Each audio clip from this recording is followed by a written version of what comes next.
This is How to Be Rich. We're on part 3 now. Revised it by myself with a pen. And this is my notebook. And I'm Devin. Nice to meet you. Alright, this is How to Be Rich, part 3. I think it's important that we watch our thoughts. You really are what you are inside. Now, there are no secret thoughts. Our destiny changes with our thought. We shall become what we wish to become, do whatever we wish to do, when we are habitually, thoughts correspond with our desires. Let us radically alter our thoughts and we will be astonished at the rapid transformation it will affect on the material conditions of our lives. We may imagine that thought can be kept secret as it is crystallized into habit, and habit solidifies into circumstances that beautify our thoughts and crystallize into habits of grace and kindliness, which solidify into sunny circumstances.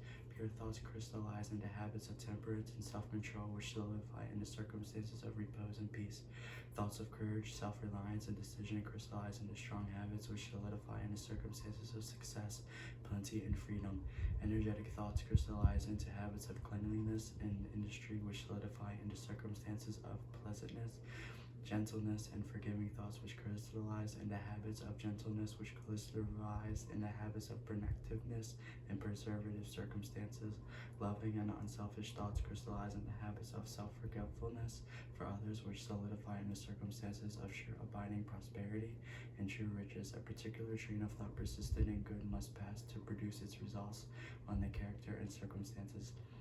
Nature helps us in the gratification of encouraging thoughts and the opportunities presented, which will speedily bring to the surface the good thoughts put forth. All the worlds will soften towards us and be ready to help us. Opportunities will spring up on every hand and aid our strong resolves. Encouraging only good thoughts, the world is our kaleidoscope, and the varying combinations of colors, which at every succeeding moment presents to us the exquisitely adjusted pictures of our ever-moving thoughts. So we must create wealth. Let the dead bury the dead. Put poverty in all things to pertain to poverty behind you, and you must now accept that certain theory of the universe as being correct, and are resting all of your hopes and happiness on its being correct. So yeah, I think you should interest yourself in the world becoming rich. Think of the riches as the whole world and it's coming to instead of the opposite. And bear in mind that the only way in which you can assist the world in growing rich is by becoming rich yourself.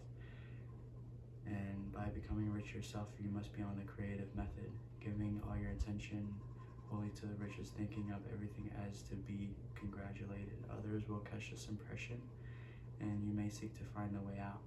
Your whole time and mind and thought are to be on the riches, and to be truly rich is the noblest aim you can have in your life, for it includes everything else. When we come into the creative mind, all is changed and all is possible in the way of greatness. Development of your soul and service and lofty endeavor comes by the way of getting rich. All is made possible by use of things. Only those are who are able to be free of any financial situations and having the means to live a carefree existence and follow hygiene practices and can and will retain health. More and spiritual greatness is only possible to those who are above and on the creative plane. Listen here, I want to tell you something too.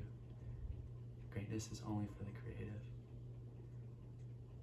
Only those who are becoming rich on the plane of creative thought are free from competition. If your heart is set on domestic happiness, remember that love flourishes best when there is refinement. A high level of thought and freedom there are to be found where the riches are attained by the exercise of creative thought. You can aim at nothing so great or noble as to become rich, and you must fix your attention on the mental picture of riches to the exclusion of all of that and try to obscure that vision. You must learn to set the underlying truth in all things. You must be ever moving forward towards the fuller expression of being complete and happy, putting forth the mental effort and traveling the road, for these are the very best things you can do to bring others up and showing them the happiness that comes along with being rightly rich. You do this help for the world by helping yourself. The very best thing you can do for the world is to make the most of yourself. You can serve God and humankind in no more effective way than by getting rich in the creative way. I think this might be the science.